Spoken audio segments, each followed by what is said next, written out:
Vijayawada university మంచి భవిష్యత్తు కోసం తెలుగు విద్యార్థులు ఇష్టపడే యూనివర్సిటీ. కాల్ 9059052378 9059052379.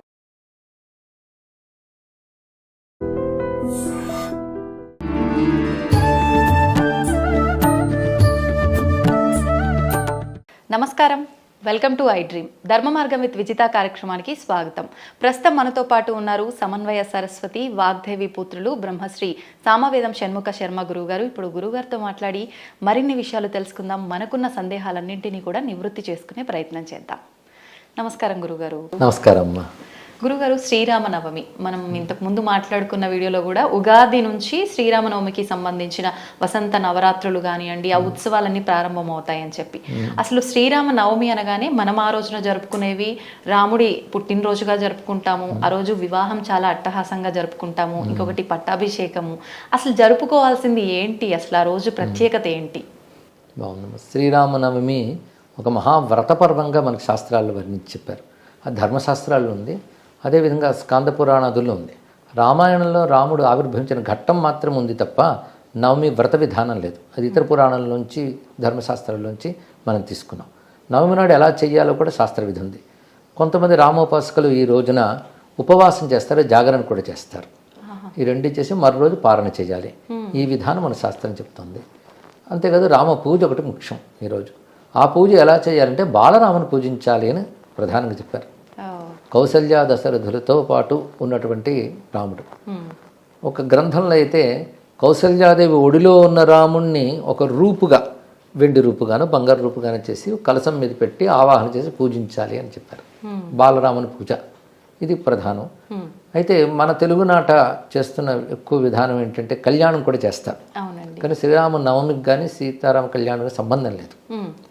వారి కళ్యాణం జరిగింది పాల్గొన పూర్ణిమ నాడని కొన్ని శాస్త్రాలు చెప్తున్నాయి. వాల్మీకి రామాయణంలో ఉత్తర ఫల్గుని నక్షత్రం నాడు జరిగిందని మాత్రం చెప్పారు. ఆ లెక్క కొట్ట కొందరు చెప్పారు.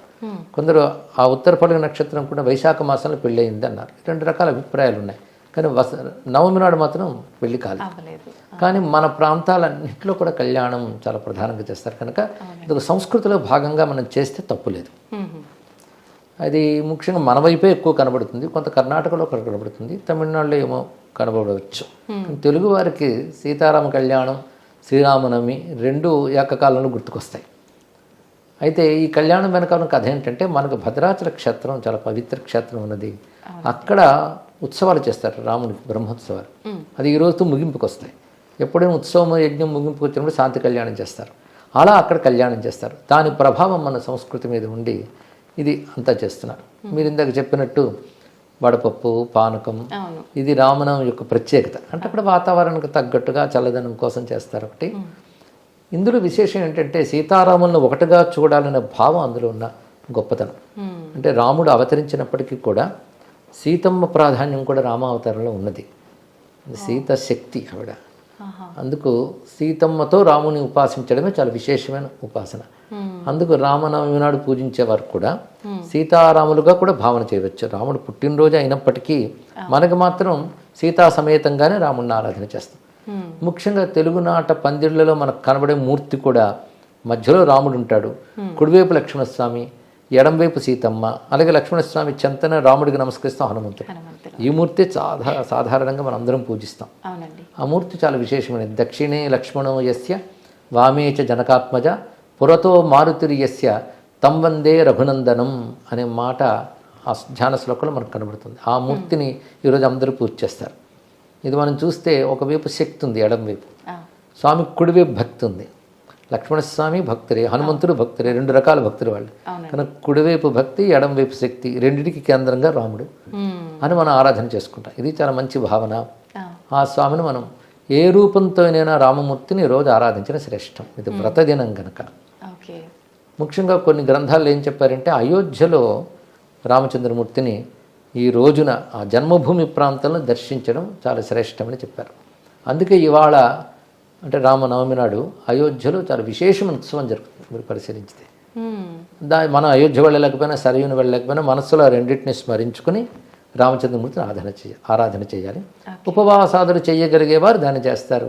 చేయలేని వారు రాముని పూజించి ఆయనకు నివేదించిన పదార్థాలు స్వీకరించి రామచింతన ఉండాలి. ఎప్పుడైనా ఒక దేవతకు సంబంధించినటువంటి పండుగ వచ్చింది అంటే ఎలా ఉండాలి అంటే తద్దేవతామయంగా ఉండాలంతే. కనుక రామనవమి నాడు రామమయంగా ఉండాలి. రామమయం ఎప్పుడవుతాం? రాముని పూజించడం, రామనామం జపించడం, రామాయణం వినడం, చదవడం, మననం చేయడం, దాని గురించే చర్చించుకోవడం, అలా ఈ రోజంతా గడిపితే అదే పెద్ద వ్రతపాలన. కనుక రామనవమిని రామమయంగా చేసుకుందాం. గురుగారు, అంటే నేను ఇది తప్పు చెప్తున్నానో కరెక్ట్ చెప్తున్నానో తెలియదు కానీ రామో విగ్రహవాన్ ధర్మ అని అంటుంటారు. ఏంటండి అది, ఎలా అర్థం చేసుకోవాలి? ధర్మం నిలబెట్టడానికే వచ్చిన నారాయణుడే రామచంద్రమూర్తి, అందులో సందేహం లేదు. అయితే ఆయన భగవంతుడు ఎప్పుడు పరిపూర్ణంగా ఉంటాడు. అవునండి. పరిపూర్ణుడైన భగవంతుడు ఏ రూపం ధరించినా పరిపూర్ణంగా వస్తాడు. కానీ మానవులందరూ పరిపూర్ణంగా ఉండలేరు. ఉందామని ప్రయత్నించితే ఒకడు సగం, ఇంకోడు 30, ఇంకోటి 25. పరిపూర్ణ మానవుడు అనేవాడు ఉండడు. కానీ పరిపూర్ణుడైన భగవంతుడు మానవుడిగా వస్తే పరిపూర్ణ మానవుడిగా ఉండగలడు. ఎందుకంటే నేను ఎప్పుడు పరిపూర్ణుడేగా, మానవుడిగా వచ్చిన పరిపూర్ణుడే. అందుకే ఒక మాట చెప్తూ ఉంటాను ప్రవచనాల్లో కూడా, రాముడంత పరిపూర్ణంగా ఉన్నాడే, అది ఎవరికైనా సాధ్యమవుతుందా? ఒక మనిషి పరిపూర్ణంగా ఉండగలడా? పరిపూర్ణంగా ఉండాలంటే దేవుడే దిగి రావాలంటారు. ఆ దిగి వచ్చిన దేవుడే రాముడు. అందుకే పరిపూర్ణమైనటువంటి మానవ ధర్మములన్నీ చేసి చూపించాడు ఆయన. ధర్మం చెప్పే గ్రంథాలు చాలా ఉన్నాయి, ధర్మం చెప్పేవాళ్ళు కూడా చాలా ఉన్నారు. విశ్వనాథ సత్యనారాయణ గారు మాట అంటారు, మనుజులు ఈ రీతి నడువవలయునని చెప్పు మనుజులు లక్షలు కోట్లు, నడిచి నడిపించువాడు లేడు, మహితము సృష్టి చిన్ననాటి నుండి ఒక్క శ్రీరాఘవుడు తక్క అన్నారు. అంటే సృష్టి ఏర్పడిన దగ్గర నుంచి కూడా ఇలా ఉండాలి అలా ఉండాలని చెప్పేవాళ్ళు లక్షల మంది, కోట్ల మంది ఉన్నారు. కానీ అలా ఉండి అందరినీ నడిపించే వాళ్ళు ఎంతమంది ఉన్నారు? ఒక్క రామమూర్తి అటువంటి వాడు అని.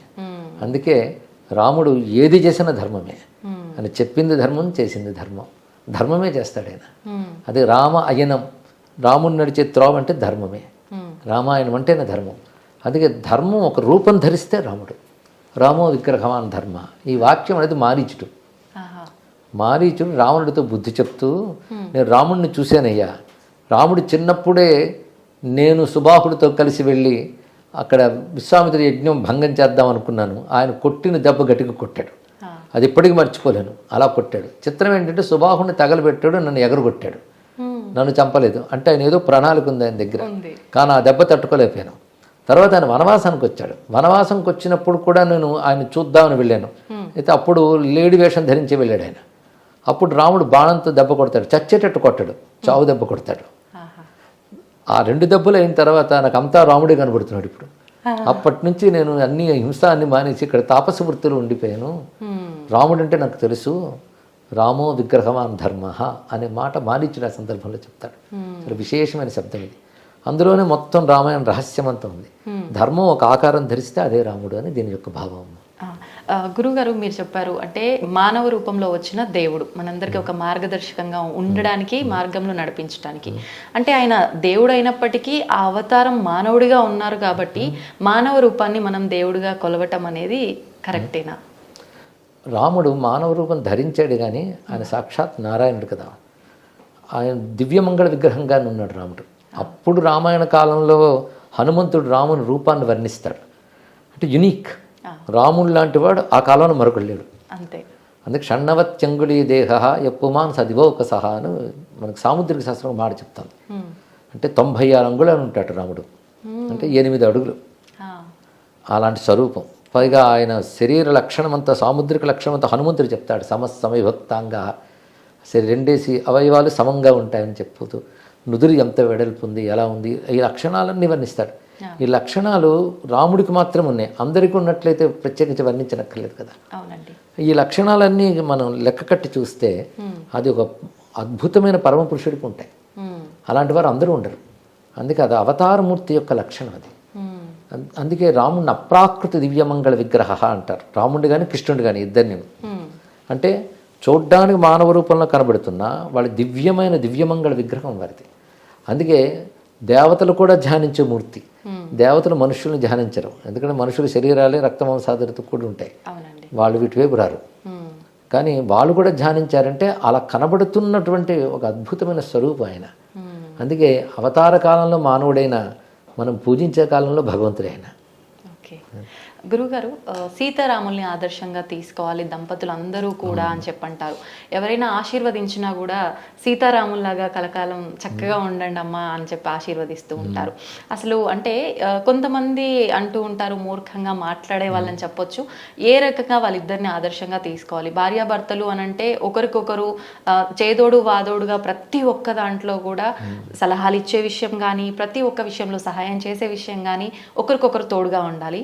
కానీ అంటే వీళ్ళని చూసినంత వరకు పెళ్ళి అయినా తదనంతరం అరణ్యానికి వనవాసానికి అని చెప్పి వెళ్ళటం అంటే సీతాదేవి తన ఇష్ట ప్రకారంగా తన భర్తతో వెళ్ళినప్పటికీ అది చాలా కష్టకాలము. తర్వాత అక్కడికి వెళ్ళినా వాళ్ళు కలిసి ఉన్నారా అని అంటే లేదు, అక్కడ కూడా ఎడబాటు. మళ్ళీ అదంతా అయిపోయి వచ్చిన తర్వాత మానవ రూపంలో ఉన్న దేవుడే సీతాదేవి తప్పు చేసిందా లేదా తెలుసు తనకి, అయినా కూడా అగ్ని పరీక్ష పెట్టడము ఇవన్నీ కూడా ఆయన చేశారు. మరి వీళ్ళిద్దరిని ఎలా ఆదర్శంగా తీసుకోవాలి అని చెప్పి ఏం చెప్తారండి? ప్రశ్న బాగుందమ్మా. ఇక్కడ మనం సీతారాముల అన్యోన్యత అనేది చాలా ముఖ్యమైనటువంటి భావం. వారిద్దరూ వివాహం తర్వాత బహుకాలం కలిసి ఉన్నారు. విజహార బహునృతున్ అని కూడా వాల్మీకి రచించాడు. చాలా కాలం కలిసి ఉన్నారు. ఇక వనవాసానికి వెళ్ళినప్పుడు రాముడు సీతమ్మని రమ్మని చెప్పలేదు, సీతమ్మే వస్తానంది. అయితే రాముడు అన్న అక్కడ కష్టాలు ఉంటాయి అరణ్యాల్లో అంటే సీతమ్మ గొప్ప మాట ఉంటుంది, నేను చేతకాని వాడితో రావడం లేదు కదా, సర్వసమర్థుడితో వస్తున్నాను కదా, నాకు కష్టాలే ఉంటాయి అంటే రాముడు ఇంకో మాట చెప్తాడు, నిన్ను అనుమతి లేకుండా నాతో రా అంటే బాగుండదు, నువ్వు రావడం నాకు సంతోషమే, నేను రక్షించుకుంటానని అన్నాడు రాముడు. ఆ విధంగానే సర్వసమర్థుడైన పతితో కలిసి ఆమె అరణ్యవాసానికి వచ్చింది. అరణ్యవాస కాలంలో 14 ఏళ్ళు కదా, 13 ఏళ్ళు కలిసే ఉన్నారు వాళ్ళు. ఎంతో ఆనందంగా ఉన్నారు వాళ్ళు. అరణ్యకాండల వర్ణన చదువుతుంటే మనకు తెలుస్తుంది. ఎందుకంటే రాముడి దగ్గరుంటే ఆనందం కాక ఇంకేమిటి. ఆమెకు వనమైన భవనమైన రాముడితో ఉంటేనే ఆనందం. రాముడితో ఉన్న వాళ్ళకి ఏ కష్టమూ రాదు, సర్వరక్షకుడైన. అలా ఆనందంగానే ఆమె ఉన్నది. 13 సంవత్సరాలు ఆనందంగానే గడిపారు. ఒక్క సంవత్సరంలో ఇంకా అయిపోతోంది అనగానే అప్పుడు రావణుడు రావడం, అపహరించడం. దీని వెనకాల ఒక దైవికమైనటువంటి ప్రణాళిక ఉన్నది. దాని ప్రకారంగా ఈ కథ జరిగింది. కనుక ఆ తర్వాత వాడు 10 నెలలు బాధపడింది అంతే. 10 నెలలు బంధితురాలి ఉంది. బాధ ఏమిటి, రావణుడు కూడా రాక్షసంగా చూసినా వాడి పూర్వజన్మ ప్రకారంగా చూసుకున్నప్పటికీ కూడాను ఆమెను జాగ్రత్తగానే అశోకవనంలో ఉంచాడు. అక్కడ ఆవిడ చక్కగా ఉన్నది. కానీ ఒకానొక కార్యక్రమం కోసం ఆవిడ వెళ్ళింది. అందుకే త్యాగరాజ స్వామి వారు కూడా మా జానకి చెట్టాపట్టగా మారాజు వేతివి, ఎందుకంటే వాని మాటలకు కోపగించి కంఠవధించకనే ఉండి శ్రీనాయక యశము నీకే కలగజేయలేదా అంటాడు. రావణుడు అన్ని మాట్లాడుతుంటే సీతమ్మ మాట ఉంటుంది, నిన్ను దగ్ధం చేయకుండా జాగ్రత్త, కానీ నాకు రాముని సందేశం రాలేదని, అదేవిధంగా నా తపస్సును రక్షించుకోవాలని చెప్పి నా పని చేయడం లేదంటుంది.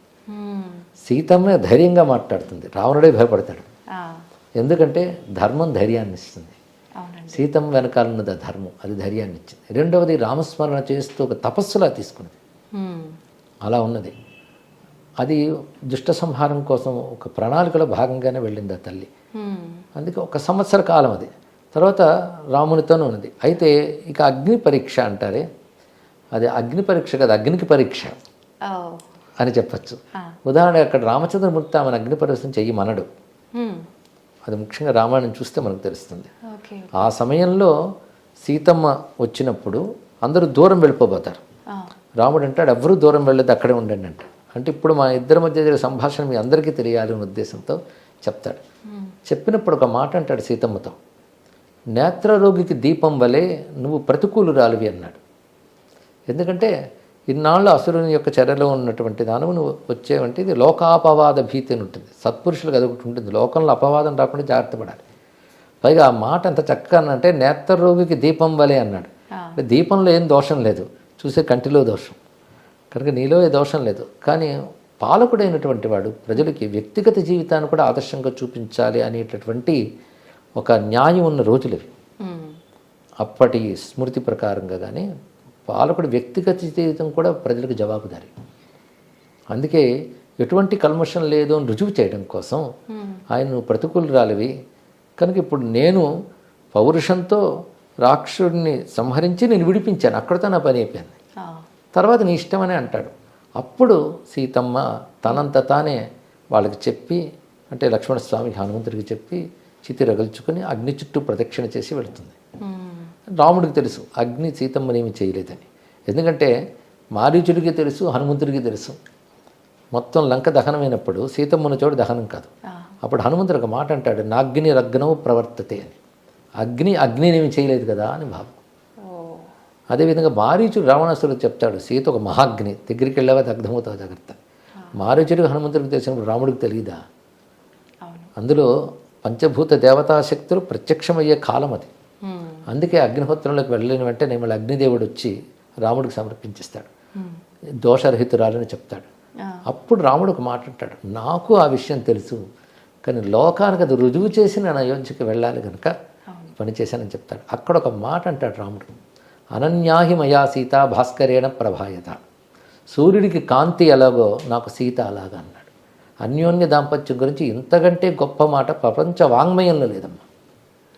చిత్రం ఏంటంటే రాముడు లేనప్పుడు సీతమ్మ కూడా అదే మాట లంకలో చెప్తుంది, అనన్యా రాఘవేణాహం భాస్కరేణ ప్రభాయత, అదే మాట చెప్పింది. అంటే భార్యాభర్తలు అంటే ఇదే, ఇద్దరు ఒకేలా ఆలోచిస్తారు, ఒకేలా చింతన చేస్తారు. కనుక రాముడు సీతమ్మ చింతన, సీతమ్మ రామచింతనలోనే ఉన్నారు. వాళ్ళ అన్యోన్యం అనేది వాళ్ళ దగ్గరే సరిపోతుంది. పైగా భార్యాభర్తల దాంపత్యం ఎంత చక్కగా ఉండాలనేటువంటి రామాయణం చదివితే సీతమ్మ మాట తీరు, రాముడి మాట తీరులు ఎంత స్నేహంగా ఉంటాడో భర్త, అంతేగాని తాను ఆధిక్యం వహించడం అని కనబడదు. ఉదాహరణకి రాముడితో ఒక మాట ఉంటుంది, చనువు కొద్దీ చెప్తున్నాను, నువ్వు ధనుర్బాణాలు పట్టుకుని తిరుగుతున్నావు, నువ్వు వనవాసానికి వచ్చావు, కొచ్చవనం కొచ్చక్షాత్రం, నువ్వు రాజుగా ఉన్నప్పుడు పట్టుకు తిరుగు, వనవాసానికి వచ్చి నువ్వు ఎవరిని పట్టుకు తిరగడం ఏంటి నువ్వు అంటే రాముడు ఎంత మృదువుగా చెప్తాడంటే, నీకు తెలియదు నువ్వు నోర్మి అనకుండా, నీకు నా మీద అభిమానం ఉంది కనుకనే నాకు చెప్పు, ప్రేమ లేని వాళ్ళకి చెప్తారా చెప్పు, నువ్వు ప్రేమతో చెప్పావు కనుక నీకు సమాధానం చెప్తున్నాను విను. నేను వనవాసానికి వచ్చాను కానీ క్షాత్రాన్ని విడిచిపెట్టలేదు. నేను ఇతరులకు ఆపద కలగకుండా చూసుకోవడం క్షాత్రం నా బాధ్యత, అది అందుకే దీన్ని పట్టుకున్నాను అని చక్కగా సమాధానం చెప్తాడు. అలా భార్యాభర్త ఎలా మాట్లాడుకోవాలో కూడా కనబడుతుంది. ఎక్కడ కూడా కటువుగా రాముడు ఒక్క మాట అంట. తర్వాత అయోధ్యకు వచ్చాక చాలా కాలం వాళ్ళు కలిసే ఉన్నారు. తర్వాత లోకాపవాదం ఏర్పడింది, తరాలు మారి లోకాపవాదం ఒకటి ఏర్పడుతుంది. అది ఒక వ్యక్తి చెప్పింది కాదు, లోకంలో అందరూ అనుకుంటున్నారని మంత్రులు వచ్చి రాముడితో సమావేశంలో తెలియజేస్తారు. అప్పుడు ఉన్న ధర్మ ప్రకారంగా ఏంటంటే, ఒక అపనింద కానీ ఉంటే దాన్ని దూరం పెట్టాలి కొంతకాలం, మళ్ళీ సత్యం రుజువు అయ్యే వరకు. అదొక నియమం, దానికి కట్టుబడ్డాడు. కానీ నువ్వు వెళ్ళిపో, అడవిలో వదిలే ఇలా అనకలేదు ఆయన. ఎందుకంటే ఈ సమావేశం ముందు రాత్రి వేళ సీతమ్మతో మాట అంటాడు, గర్భవతి నువ్వు, నీకు ఏది ఇష్టమో అది చేస్తాను చెప్పు అంటాడు. నాకు మన వనవాస కాలంలో మునుల ఆశ్రమాలన్నీ తిరిగినవి చాలా గుర్తున్నాయి, చాలా ఆనందంగా ఉంటాయి. నాకు వాల్మీకి మహర్షి వాళ్ళ ఆశ్రమాలు చూశాను, ఆ ఆశ్రమాలకు వెళ్ళాలనుంది అని చెప్తుందమ్మా. అది అయిన వెంటనే ఈ సమావేశం ఏర్పడుతుంది. ఆ మరుసటి రోజు ఉదయం లక్ష్మణస్వామిని పిలిచి, ఆమె ఇలా వాల్మీకి ఆశ్రమం అవి వెళ్ళాలని అనుకున్నది కాబట్టి నువ్వు వనం దగ్గర విడిచిపెట్టిరా అంటాడు. విడిచిపెట్టిరా అన్న మాట, విడిచిపెట్టిరా అన్నాడు అంటే ఆమెకు చెప్పలేదు ఈ మాట, ఇతని ద్వారానే చేయించాడు. కానీ అందులో ఒక అనుమాన వాక్యం కానీ ధిక్కార వాక్యం కానీ రెండూ లేవు. దాని ప్రకారం లక్ష్మణస్వామి వాల్మీకి ఆశ్రమంలో విడిచిపెడతాడు. కానీ ఈ విధంగా అపవాదుకు భీతి చెందే ఇలా చేశాడన్న విషయాన్ని కూడా లక్ష్మణుడు తెలియజేస్తాడు. సీతమ్మకి ఈ ధర్మం తెలుసు, రాజధర్మం. ఎందుకంటే రెండు ధర్మాలు ఘర్షించినప్పుడు ఏ ధర్మం నిలుపుకోవాలి, భర్తృధర్మం రాజధర్మం. రాజధర్మం ప్రకారంగా ప్రజాభిప్రాయాన్ని విలువనివ్వాలి, మళ్ళీ దోషరహితాన్ని రుజువయ్యే వరకు దానికి తగ్గట్టుగా దూరం పెట్టాలి, అది ముందు, అది రాజధర్మం. భార్యను విడిచిపెడితే భర్తృధర్మం దెబ్బతింటుంది. రెండు ధర్మాలు ఘర్షించినప్పుడు దాన్ని ఎలా సంయమనం చేయాలో రాముడికి మాత్రమే తెలుసు. అందుకే ఇంత చక్కగా చేశాడు. ఆ సమయంలో రాముడు దుఃఖంతోనే ఉన్నాడు. తర్వాత యజ్ఞాలు చేశాడు ఎన్నో, ప్రతి యజ్ఞంలో స్వర్ణ సీతని పెట్టుకున్నాడే తప్ప సీత త్యాగం చేయలేదుగా. సీతమ్మ పట్ల భార్యాభావం ఉంది, ఆమెకి భర్తృభావం ఉంది. అందుకని వాళ్ళిద్దరు వేరు కాలేదనే చెప్పాలి, భౌతికంగా వేరైనా. వాళ్ళిద్దరి యొక్క అనుబంధం అలాంటిది. కనుక ఒకనొక కష్టకాలం వచ్చినప్పటికీ కూడా వారు విడిపోకుండా స్థైర్యంగా నిలబడి అనుబంధాన్ని కాపాడుకున్నారు. కనుకనే వారిని అన్యోన్య దాంపత్యం అంటారు. ఒక చిన్న ప్రతికూలం వస్తే చాలు విడిపోయే తొందరపాటుతనం బాగా కనబడుతుంది. కానీ కాలంలో ఒక ప్రతికూలత వచ్చినప్పటికీ అనుబంధాన్ని కాపాడుకోవాలి. అంతేగాని సీతమ్మని రాముడు విడిచిపెట్టలేదు, సీతమ్మ భార్యాభావం అలాగే కాపాడుకున్నాడు. అంటే వాస్తవాన్ని సరిగ్గా తెలుసుకోక మిడిమిడి జ్ఞానంతో మాట్లాడే మాటలు ఇలాంటి వాటికి దారి తీస్తున్నాయి. సరిగ్గా రామాయణం చదవకపోవడం కూడా ఒక కారణం. అవునండి, అవును. అది సరిగ్గా అక్కడ మాట, అక్కడ సమావేశాలు, అక్కడ జరిగినటువంటి సంభాషణలు, ధర్మాధర్మ నిర్ణయాలు ఇవన్నీ అందులో ఉంటాయి. అవి యథాతథంగా తెలుసుకుంటే సందేహమే రాదమ్మా. నిజంగా చదివితే ఇంత చక్కగా అర్థమవుతుందా అండి? ఇంత మంచి వివరణ అర్థం చేసుకోవచ్చు అంటారు. వాల్మీకి చాలా తేట తెలుగు సంస్కృతంలో రాశాడు, తేట సంస్కృతం, సులభ సంస్కృతంలో రాశారు, మధురంగా రాశారు. అయితే మనకు చక్కటి అనువాదాలు కూడా వచ్చాయి, తెలుసుకోవాలి. ఒకవేళ మనం ఏమో అన్వయించుకోలేకపోతే వాటిలో కృషి చేసిన పండితులను అడగాలి. ఇప్పుడు మనం లెక్కల పుస్తకం తెచ్చుకొని చదివితే అర్థం కాకున్నప్పుడు లెక్కల మాస్టర్ దగ్గరికి వెళ్తాం. అలాగే దీనిలో కృషి చేసినటువంటి పండితులను అడగాలి. ముందే మనం ఏదో అభిప్రాయం ఏర్పరిచేసుకుని దాన్ని సమర్థించడానికి వాదిస్తూ కూర్చోకుండా ఓపెన్ మైండ్తో పెద్దలను అడిగితే వాళ్ళు ధర్మాధర్మం నిర్ణయం చేసి చక్కగా చెప్తారు. అయితే ఈ శ్రీరామనవమి నుంచి ఎవరన్నా ఏదైనా కొత్త విషయం చెయ్యాలి అనుకుంటే ఈ రామాయణం చదవడము, దానిలో ఉన్న విషయాన్ని అర్థం చేసుకోవడం మొదలు పెడితే బాగుంటుందేమో. అవును, అంతే కదండి. ఎందుకంటే రాముడు ఆదర్శమూర్తి, ఆరాధ్యమూర్తి రెండును. ఆదర్శంగా తీసుకున్న ధర్మాలన్నీ ఆయనలో ఉన్నాయి, ఆరాధించవలసిన దైవత్వం కూడా ఉంది. అందుకే ఆయన ధర్మస్వరూపుడు, దైవస్వరూపుడు. ఆయన స్మరించుకోవడం, రామాయణం చదవడం, అందులో చెప్పిన ధర్మాలు జీవితంలోకి మనం తెచ్చుకొని ప్రయత్నం చేయడం, ఇవి చేస్తే రామనవమి పర్వం చక్కగా జరుపుకున్నట్లే. అయితే ఇంకొక డౌట్ అడుగుదాం అనుకున్నా నేను, కానీ మీరు చెప్పిన ఈ విషయంలోనే నాకైతే దానికి వివరణ అర్థమైపోయింది. కానీ ఏం అడగాలనుకున్నానో చెప్తా. బంగారు లేడి విషయానికి వస్తే, అలాంటి ఒక బంగారు లేడి ఉండదు, ఉన్నది ఒక విగ్రహం మాత్రమే.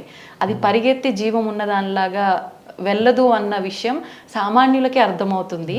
కానీ రాముడికి అర్థం అవ్వలేదా? ఎందుకు దాని వెనకాల పరుగు తీశాడు సీతమ్మ వారు చెప్పిన వెంటనే అని చెప్పి? జంతువులు, నూతనమైన జంతువులు, కొత్త ఒక రకమైన జాతి ఉంటాయి. అది దండకారణ్యం, పెద్ద అరణ్యం. అది అలాంటి చోటు నూతనమైనటువంటి ఒక లేడీ వచ్చిందంటే ఒక ఆకర్షణ కలగడం సహజం. అవునండి, అదే సీతమ్మకి కలిగింది. సీతమ్మకి అలా కలగడంలో తప్పు లేదు, ఎందుకంటే సమర్థుడైన పతి కదా, సర్వసమర్థుడు కనుక తీసుకురాగలడు, అందుకే తీసుకురమ్మంటుంది. పైగా ఇప్పుడు త్వరలో మనం వెళ్ళిపోబోతున్నాం, లేడీనైనా తీసుకెళ్ళచ్చు, దాని చర్మాన్ని తీసుకెళ్ళినా అందరూ ఆశ్చర్యపోయి చూస్తారు, కాబట్టి తీసుకురా అంటుంది. అప్పుడు లక్ష్మణుడు చెప్తాడు ఏమని, నాకు ఇది మాయలేడు అనిపిస్తున్నది, స్పష్టంగా చెప్తాడు.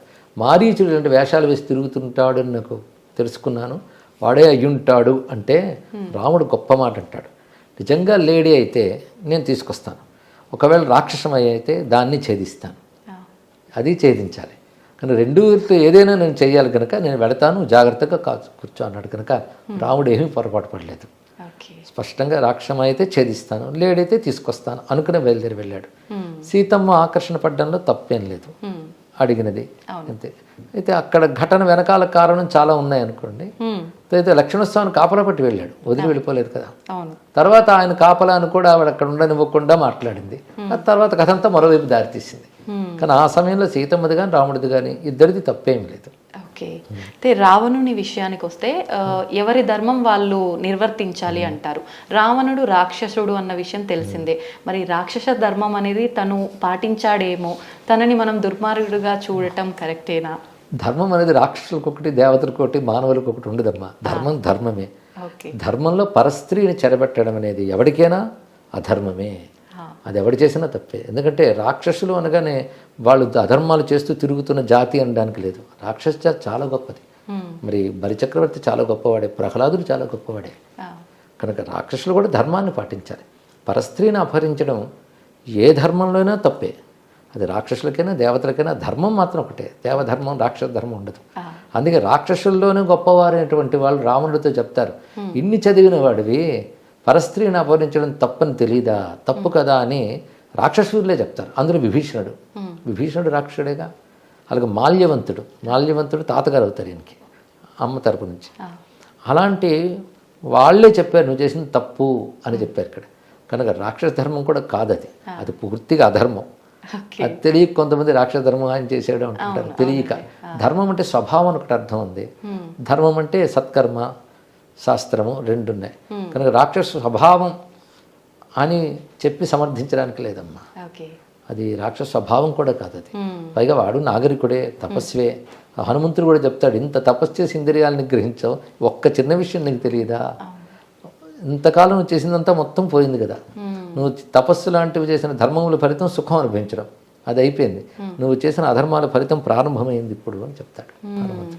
ఇప్పుడు రావణుడు మంచి శివభక్తుడు అంటారు. మీరు చెప్పినట్టుగా ఎన్నో జ్ఞానాలు సంపాదించుకున్న ఆయన ఉపాసన వల్ల. రాబోయే బ్రహ్మ అని కూడా అంటారు. అంటే హనుమంతుడు రావణుడు మాత్రమే ఎన్నో వేదాలని చదివిన వాళ్ళలో గొప్ప వ్యక్తులు అని చెప్పంటూ ఉంటారు. మరి అన్ని చదివినప్పుడు మామూలుగా మనం దేవత ఆరాధన ఉపాసన చేస్తేనే మనకి ఎంతో కొంత అందులో నీతి అర్థమవుతుంది, మంచిగా ఉండాలి అనే ఒక విషయం అర్థమవుతుంది. అన్నీ తెలుసుకున్న అతనికి ఒక ఆడ మనిషిని అంటే సీతాదేవిని అలా అపహరించడం తప్పు అనే ఒక చిన్న విషయాన్ని ఎలా మర్చిపోయాడంటారు? దాన్ని వినాశకాలే విపరీత బుద్ధి అంటారు ఎన్ని తెలిసిన. పైగా రావణుడు శివభక్తుడు అని ఒక వ్యాప్తి లోకల్లో ఉంది, కానీ నిజంగా పెద్ద గొప్ప శివభక్తుడు కాదు. ఎందుకంటే ఆయన తపస్సు చేసినప్పుడు వచ్చింది బ్రహ్మదేవుడు. అలాగని బ్రహ్మదేవుడిని ఉద్దేశించి ఆయన తపస్సు చేయలేదు. ఒక నియమము, ఒక తపస్సు చేస్తే లోక సృష్టికర్త అయినటువంటి వాడు చేసిన దానికి ఫలితం ఇవ్వాలి. అందుకు బ్రహ్మదేవుడు వచ్చాడు. ఎందుకంటే ఆయన ఏ దేవుడు భక్తుడు కాదు, తన కోరికకు భక్తుడు ఆయన. అందుకే కోరికలు కోరుకున్నాడు. తర్వాత వచ్చిన ప్రతాపంతో వరబలంతో గర్వించి అందరి మీద దండయాత్రలు చేశాడు. ఆ చేస్తూ చేస్తూ కుబేరుడు వద్దకు వచ్చి అలకాపురిని ఆక్రమించుకున్నాడు. అయితే అప్పుడు కుబేరుడు విశ్రవసో బ్రహ్మ వద్ద, అంటే రావణుడికి కూడా ఆయన తండ్రి, కుబేరుడికి ఆయన తండ్రి, వెళ్ళి ఇలా వాడు దండయాత్రకు వస్తున్నాడంటే ప్రస్తుతం కాలం వాడికి అనుకూలం ఉంది కనుక నువ్వు ఖాళీ చేసి వచ్చే అంటాడు. అప్పుడు అలకాపురిని ఆక్రమించుకుని కుబేరుడి పుష్పక విమానాన్ని తీసుకుంటాడు. ఆ పుష్పక విమానం ఎక్కడికైనా వెళుతుంది, ఏ లోకానికైనా. కానీ కైలాసం దగ్గరికి వచ్చేటప్పటికల్లా రాలేకపోయింది. అప్పుడు అక్కడున్న నంది నవ్వి, నీ విమానం ఇక్కడికి రాలేదు, సాధ్యం కాదు సుమా అంటే, అప్పుడు గర్వించి కిందకి దిగి, నేను కైలాసం దగ్గర రాకూడదంటే కైలాసాన్ని నా దగ్గర తీసుకెళ్తానని పెకలించుతాడు. ప్రయత్నించాడు. వాడి తపోబలం ఉంది, శరీర బలం ఉంది కానీ పెకలించి ప్రయత్నం చేస్తాడు. అప్పుడు శివుడు బొటన వేలుతో ఒక నొక్కగానే చేతులు చిదిగిపోయి ఏడుస్తాడు. అప్పుడు పరమేశ్వరుడు వచ్చి రావము చేసి ఏడ్చేవాడు కనుక నీ పేరు ఎక్కడి నుంచి రావణుడు అని చెప్తాడు. ఆ తర్వాత నుంచి అతడు శివభక్తుడు అయ్యాడు. భక్తుడు అయ్యాడు అంటే శివ పూజలో చాలా మహిమ ఉందని చెప్పి శివారాధన చేసుకుంటూ వచ్చాడు. అయితే మిగిలిన పురాణాలు ఇవన్నీ కొంచెం దాన్ని ఎక్కువ చేసి ఆయన రుద్రవీణ మీటాడని ఇవన్నీ చెప్తారు, కానీ అది రామాయణంలో ఉన్న రావణ కథలు లేదు అది. కాబట్టి అతడు అవసరానుగుణంగా మారాడు. అంతేగాని శివభక్తుడు అంటే తన కోరికలతో భగవంతుని పూజించే వాళ్ళందరినీ భక్తులు అనుకోకూడదు. వాళ్ళందరూ సకామ భక్తులు అంతే. అయితే వేదాది విద్యలోని చదివాడు, సామాన్యుడు కాదు, చదువుకున్నవాడు చాలా. అందుకే అలాంటి వాడిని సంహరించడానికి భగవంతుడి దిగి రావాల్సి వచ్చింది. ఇక్కడ తపోబలం ఉన్నవాడు, జ్ఞానబలం ఉన్నవాడు. అయితే కాబోయే బ్రహ్మ అనేది హనుమంతుడి విషయంలో చెప్తారు, పురాణాల్లో ఉంది, రామాయణంలో ఆ విషయం లేదు. రావణుడు కూడా అనేక శాస్త్రములన్నీ చదువుకున్నవాడే. అందుకే సీతమ్మ ఒక మాట ఉంటుంది, విశ్వనాథ రామాయణంలో ఉంటుంది. సీతమ్మ కూడా ఒక బాగా చదువుకున్నావు, నీ రాజ్యంలో సత్పురుషులు లేరా, ఉన్నా వాళ్ళ మాట నువ్వు వినవా, ఇలా మందలిస్తుంది. విశ్వనాథ వారితో ఒక మాట అంటారు, వచో విభవ దేవత తీసిన కాలిగోరినా అన్నాడు. నువ్వు ఎలా తిరుగుతావే, మళ్ళీ బ్రహ్మలోకానికి ఏ మొహం పట్టుకు వెళ్తావు, సరస్వతీదేవి తీసేసిన కాలిగోరులాగా అంటుంది. తీసేసిన కాలుగోరు అంటే అది అమంగళం. అంటే మరి సరస్వతి కాలుగోరు అంటే విద్య ఉంది, విద్య సంస్కారం గంధం ఉంది, కానీ ఏం లాభం, నువ్వు తీసేసిన కాలిగోరులు లాంటి వాడివని ఉంటుంది. అంటే ఎంత విద్య ఉన్నా అన్నీ ఉన్నప్పటికి కూడా ధర్మం అనేది లేకపోతే దెబ్బతింటారు. అయితే అంత విద్య ఉన్నా ధర్మస్పృహ ఎందుకు లేదంటే అహంకారం. విద్యావంతులందరూ ధార్మికంగా ప్రవర్తిస్తారని చెప్పలేం, ధార్మికులందరికీ విద్య ఉంటుందని చెప్పలేం. కొందరు విద్య లేకపోయినా ధర్మ సంస్కారాలు ఉంటాయి. కొందరు ఏం చేస్తారంటే వాళ్ళ పాండిత్యాన్ని అంతటిని వాళ్ళ అధర్మాన్ని సమర్థించడం కోసం వాడతారు. అందుకే విద్య ఉండడం వల్ల ధర్మం ఉంటుందని చెప్పలేం. అయితే విద్య ఉంటే ధర్మస్పృహ రావాలి, అది వస్తే చాలా మంచిది. దాన్ని వినియోగించుకోవడం తక్కువ. పైగా వాడు అసుర లక్షణం, అహంకార లక్షణం, ఆ పని చేయనివ్వలేదు. గురుగారు, ఆఖరణ ఒక చిన్న విషయం, అంటే ఆదర్శ దంపతులుగా ఎందుకు తీసుకోవాలన్నది మీరు చెప్పిన వివరణ అయితే నిజంగా చాలా బాగుంది. ఇప్పటి జనరేషన్ వాళ్ళకి నిజంగా అంత ఆదర్శంగా ఉండలేరేమో, కొంతలో కొంత ఉండాలంటే ఒక చిన్న మెసేజ్ ఏమిస్తారు? ఎప్పుడైనా మానవ సంబంధాలు నిలబడేవి సహనం, సర్దుబాటు, ఈ రెండింటి వల్ల నిలబడతాయమ్మా. అలాగే మన పూర్వతరాలన్నీ అలాగే నిలబెట్టుకుంటూ కుటుంబ వ్యవస్థని ఇక్కడ దాకా తీసుకొచ్చి భార్యాభర్తలు ఎప్పుడు కలిసి ఉండాలి, అదొక్కటే. ఎందుకంటే విడిపోవడానికి కారణాలు వీళ్ళు వెతుకుతారు, కలిసి ఉండడానికి కారణాలు వెతికితే అవి కనబడతాయి. మన శరీరంలో ఏదో ఒక అనారోగ్యం వచ్చిందనుకోండి, శరీరం విడిచిపెట్టాలనుకోం కదా, దాన్ని సవరించుకోవాలనుకుంటాం, లేకపోతే దాంతోపాటు బతికేస్తాం. ఎందుకంటే శరీరానికి ప్రాణానికి ఎంత అనుబంధం ఉంటుందో భార్యాభర్తలు కూడా అంతే అనుబంధం ఉండాలి. పరస్పరం ఇద్దరు స్నేహితులు కనుక సహనము, సర్దుబాటు. ఒకరు హద్దు తప్పితే ఇంకొకరు కాస్త సహనం వహించి వాళ్ళని సవరించే ప్రయత్నం చేయాలి, సర్దుబాటు చేసుకునే ప్రయత్నం చేయాలి. వీటితోనే ఏ రిలేషనే నిలబడుతుంది. ఎందుకంటే విడిపోతూ వెళ్తూ ఉంటే ఎవరితో సర్దుకోగలరు? కాబట్టి అది నిలుపుకోవాలి. ఎందుకంటే కుటుంబం కోసం నిలుపుకోవాలి. మొట్టమొదట వివాహమైన తొలి దశల్లో వాళ్ళిద్దరూ ఒక అన్యోన్యానికి, సామరస్యానికి రావడం కొంత సమయం పడుతుందమ్మ. ఉదాహరణకు సర్జరీ చేశారనుకోండి, కొత్తగా లోపల ఆర్గన్ పెడితే అది బాడీకి సూట్ అవ్వడానికి కొంత టైం పడుతుంది. అవునండి. దేనికైనా అంతే. కొంచెం ఎమోషన్స్ అంటారు, భావోద్వేగాలు కలగచ్చు. ఇంటలెక్ట్, ఎమోషన్స్, ఒకవైపు బుద్ధి, ఆలోచన, ఇంకోటి భావోద్వేగాలు, ఇంటి మధ్య ఒక సామరస్యం రావడం కష్టం, కొంచెం కాలం పడుతుంది. అందుకు పెద్దలు ఈ సమయంలో బాధ్యత వహించాలి. అందుకే అటు ఇటు పెద్దలు పెళ్ళికి పూనుకోవడానికి అదే కారణం. వీళ్ళు ఏవైనా ఆవేశాలు వస్తే సర్దుబాటు చేస్తారు.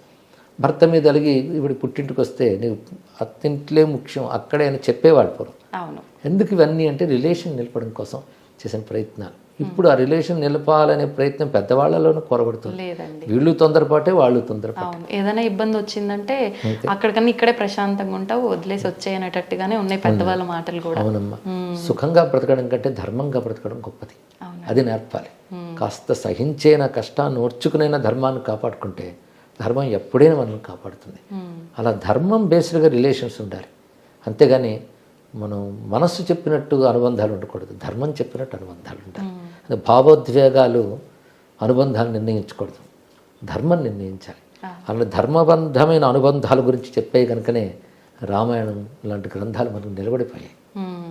ఈ విధానం అంతా కరెక్ట్గా ఉండాలి, ఇలాంటివి జరగకుండా అంటే పిల్లల్ని పెంచేటప్పటి నుంచే మనం ఇలాంటివన్నీ కూడా అలవర్చాలంటారా గురుగారు? అవునమ్మా. మైండ్ సెట్ ఎలా చేసామనేది చాలా ముఖ్యం. నిన్న మొన్నటి తరాల వరకు కూడాను బాహ్యంగా ఏం చదువుకున్నా ఈ ధర్మం పిల్లలకు అందేటట్టు ఇంటి ద్వారా అందించేవారు. ఇప్పుడు పిల్లల జీవితం విద్యార్థి దశ నుంచే ఇంట్లో తక్కువైపోయింది, ఇంటితో అనుబంధం తగ్గిపోయింది. అవునండి. పెద్దవాళ్ళకు కూడా తెలియని కాలమే వచ్చేసింది. కానీ తెలుసుకోవాలి. అందుకు ఇదిగో ప్రవచనాల ద్వారా, సద్గ్రంథాల ద్వారా అందించే ప్రయత్నం చేయాలమ్మా. చిన్నప్పటి నుంచి ఇలా నేర్పుతూ ఉంటే ధర్మం యొక్క ప్రాధాన్యత తెలుస్తుంది, వాళ్ళే కాపాడుకోగలరు తర్వాత. గురుగారు, కాలం విషయానికి వస్తే ఇందాక మీరు స్టార్టింగ్లో చెప్పినప్పుడు కాలం గురించి, కాలం ఎప్పుడూ మంచిదే, ప్రతిరోజు కూడా మంచిదే, ఏది అంటే చెడ్డది కాదు, ఏది మనకు అపాయం చేయదు అని చెప్పి. కాలము అంటే ఒక సమయం కింద తీసుకున్నాం అనుకోండి, ఆ సమయాన్ని ఎవరు ఎలా ఉపయోగించుకుంటున్నారో దాన్ని బట్టే వెళ్తుంది. కానీ ఒక్కొక్కరు అంటే ఏం ఆలోచిస్తారంటే మన కర్మని బట్టే మనం ఉపయోగించుకునే సమయమైనా ఏదైనా ఉంటుంది, ఇవన్నీ మాటలు అంటుంటారు. ఏం చెప్తారంటే ఇటువంటి వాళ్ళు? మన కర్మని బట్టి అంటే ఒకప్పుడు మనం చేసుకున్న కర్మేగా, అది కూడా మనం చేసిందే కదా, తానంతా తాను రాదు కనుక ఒకప్పుడు మనం చేసుకున్న దాని ప్రకారం ఉన్నప్పుడు అదేంటో మనకు తెలియదు కనుక ఇప్పుడు మనం చేయాల్సింది జాగ్రత్త పడాలి. ఎందుకంటే కాలం యొక్క ప్రభావం మన మీద ఎంత ఉంటుందో మన యొక్క ప్రభావం కాలం మీద ఉంటుంది. ధర్మాధర్మాలు లోకల్లో ఉంటే దానికి తగ్గట్టుగా కాలం అనుకూల ప్రతికూలాలు ఉంటుంది. ధర్మాధర్మాలు మన నుండే వస్తాయి కదా. అది కాలం చెడు చేసిందనే కంటే మనం చేసిన కర్మ కాల రూపంలో ఫలితాన్ని ఇస్తుంది. అందుకే సత్కర్మ చేస్తుండాలి. ఇదివరకు ఏదో దుష్కర్మల వల్ల ఇప్పుడు కాలం ప్రతికూలంగా ఉన్నప్పటికీ ఇదివరకటిది మనం ఇప్పుడు వెళ్ళి సవరించుకోలేం. కానీ ఇప్పుడు సత్కర్మాచరణ చేస్తూ ఏమైనా ప్రతికూలత వచ్చినా ఒకప్పుడు చేసుకున్న చెడ్డ పని యొక్క ఫలితం ఇదేని కొంచెం సహనం వహిస్తూ ఉంటే, అందుకే ఇందాక చెప్పినట్టే సహనం వహించాలి, సవరించుకోవాలి. ఈ రెండిటితో మనం కాలం అనుకూలం చేసుకోవచ్చమ్మా. గురుగారు, తల్లిని మించిన దైవమే లేదు అంటుంటారు. అంటే భగవంతుడే గొప్ప, సృష్టికి మూలమే భగవంతుడు అంటాం.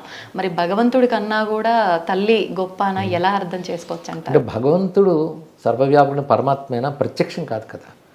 భగవంతుడు ఎలాగైతే మనకు కారణమై మనల్ని పోషిస్తూ రక్షిస్తూ ఉంటాడో అలా మన పుట్టుక కారణమై మనల్ని పోషించి రక్షించి కాపాడడం అనే ఒక దైవత్వం తల్లిలో కనబడుతుంది, తండ్రిలోనూ అలాంటి దైవత్వం కనబడుతుంది. అందుకే ఒక దైవీ గుణం లక్షణం అక్కడ ఉంది కనుక వాళ్ళని ఆరాధిస్తే దేవతలను ఆరాధించినట్లే. అది మాతాచ పార్వతీదేవి పితాదేవో మహేశ్వర అంటారు. అంటే పార్వతీదేవి తల్లి, శివుడే తండ్రి అని. అందులోనే తల్లే పార్వతి, తండ్రి శివుడిని భావం కూడా తీసుకోవాలి ఇక్కడ. అలాగ వాళ్ళని మనం గౌరవించి వాళ్ళని బాధ పెట్టకుండా చూసుకోవాలని, దానివల్ల కుటుంబ సంబంధం బలంగా ఉంటుంది. కనుక ఏ పిల్లవాడైతే తల్లిదండ్రులను గౌరవిస్తాడో ఆ పిల్లవాడు తాను కూడా తండ్రో తల్లో అవుతాడు. అప్పుడు వాడు ఆదర్శంగా నిలబడతాడు. కనుక ఇది పరంపరను కాపాడుతుంది. గురుగారు శివుడు అన్నారు కాబట్టి నాకు ఒకటి అడగాలనిపించింది. ఇది నా పర్సనల్ క్వశ్చన్ అనమాట. నాకు శివుడు అంటే అది భక్తి అని చెప్పలేని ఒక రకమైన పిచ్చి. ప్రతి పని చేసినా, ఏ పని చేసినా కూడా శివుడు శివుడు, నా శివయ్య నా శివయ్య అని ఒక ఇంట్లో పర్సన్ లెక్క నేను ఫీల్ అవుతా. వేరే ఏదైనా టెంపుల్కి వెళ్ళాలన్నా అమ్మో నా శివునికి కోపం వస్తుందేమో, నా శివుడి గుడికి తప్ప నేను ఎక్కడికి వెళ్ళను. ఎవరైనా తిరుపతికి వెళ్దాము అని అన్నా కూడా నేను తిరుపతికి రాను, శివుడు కూడా ఏదైనా ఉంటే చెప్పు. ఇలా ఒక రకంగా అయిపోయింది. అంటే నాలా చాలా మంది ఉన్నారేమో, ఒక దేవుణ్ణి ఇష్టపడి నా ఇష్టదైవం ఈయన అనుకున్నప్పుడు ఇంకో దేవుణ్ణి ఆరాధించటము వెళ్ళటము అనే ఆలోచన అసలు ఎందుకు రాదు? అంటే ఎలా తీసుకోవచ్చు అంటారు దీన్ని? ఇవి రెండు వైపులు ఉంటుంటాయమ్మా. కొందరు విష్ణు భక్తులు అనుకుని శివాలయానికి మేము రాము అనుకుంటారు. ఇది కొంచెం మనస్తత్వం వల్ల కూడా అనిపిస్తుంది. అలా అనిపించిన ప్రేమకు సంకేతమే. అందులో ఇతర దేవతను తక్కువ చూసామని అర్థం కాదు, మన దేవతని ఎక్కువగా చూసామని అర్థం. వెళ్ళినా తప్పు లేదు. ఎందుకంటే సర్వదేవతలు ఒకే భగవంతుని యొక్క స్వరూపాలు అనేది మన శాస్త్రం చెప్తోంది. మన శివుడి మీద ఇష్టం ఉన్నప్పుడు శివుడే ఈ దేవతల రూపంలో ఉన్నాడని వెళ్ళి నమస్కరించవచ్చు. నాకు ఈ సమయంలో లీలాసుకుడు కృష్ణకర్ణామృతంలో ఒక మాట అంటాడు, నేను కనిపించిన ప్రతి దేవుడికి దండం పెడతాను. ఏమడుగుతానంటే నా కృష్ణుడిపై నా భక్తి మరింత పెరిగేలాగా ఆశీర్వదించమని అడుగుతాను. నందస్య పుణ్య నిశ్చయే మా భక్తి రస్తు అంటాడు. అద్భుతం, బాగుంది కదా. అలాగే మనం కూడా ఈ దేవతలందరిని అంగీకరిస్తాం సనాతన ధర్మంలో. కనుక మన ఇష్టదైవం మీద భక్తి పెరిగేలాగా వీళ్ళు అనుగ్రహించవచ్చు. దేవతలకు ఏమైనా కోపం వస్తుందా అండి? అలాంటివి ఏవీ లేవమ్మా, మనం ఏర్పరచుకున్న భావాలే. ఎందుకు సర్వదేవ నమస్కార కేశవం ప్రతి గచ్చతి అని మాట ఉంది. అదేవిధంగా సర్వదేవ నమస్కార శంకరం ప్రతి గచ్చతి అని కూడా అంటారు. ఎవరికి నమస్కరించినా వెళ్ళేది ఒక్కరికి, ఒకే పరమాత్మకి. అంటే ఎక్కువ తక్కువలు ఏవీ లేవు. ఇష్టం ఒకరి మీద ఉంటుంది. అంటే అర్థం ఇంకొకరి మీద అనిష్టం అని కాదు, ఒకరి మంది ప్రీతి కలగడం మాత్రం సహజం. అందుకే ఒక మాట అంటారు రామకృష్ణ పరమహంస, ఇష్టదేవత నిష్ఠ ఉండాలి, ఇతర దేవత ద్వేషం ఉండకూడదని. చాలా చక్కటి మాట చెప్పారు. అంటే ఏ ఆలయంకి వెళ్ళినా, అమ్మవారి ఆలయంలోకి వెళ్ళినా నాకు అక్కడ అమ్మవారు ఉన్నారని అనిపించదు. శివయ్య ఓం నమ శివాయ అని వచ్చేస్తుంది నోట్లో నుంచి. అదే ఒక్కొక్కసారి అనిపిస్తుంది ఆలోచిస్తే, అదేంటి అమ్మవారి దగ్గరికి వెళ్ళి కూడా ఓం నమ శివాయ అంటే అమ్మవారికి ఏమన్నా కోపం వస్తుందేమో. చాలా సంతోషిస్తుంది. ఎందుకంటే శివ అనే మాటకు అర్థం అమ్మవారిని కూడా కదా, ఒకే శబ్దానికి అదే అర్థం. శివనామం విష్ణువుకి ఉంది, విష్ణునామం శివుడికి ఉన్నది. కానీ ఎవరేమో అనుకోరు, ఆనందిస్తారు కూడా. వారి నామం అది. సంతోషం గురుగారు, చాలా మంచి విషయాలు తెలుసుకున్నాను. నిజంగా నా మనసులో ఉన్న సందేహం ఎప్పటి నుంచో ఇది మీ మాటల ద్వారా విని నిజంగా నాకు చాలా ఆనందంగా ఉంది. నాలో ఉన్న భయం కూడా పోయింది గురుగారు. సంతోషం. ధన్యవాదాలండి. శుభమ్మ. శ్రీరామ రక్ష. జై శ్రీరామ్ అండి.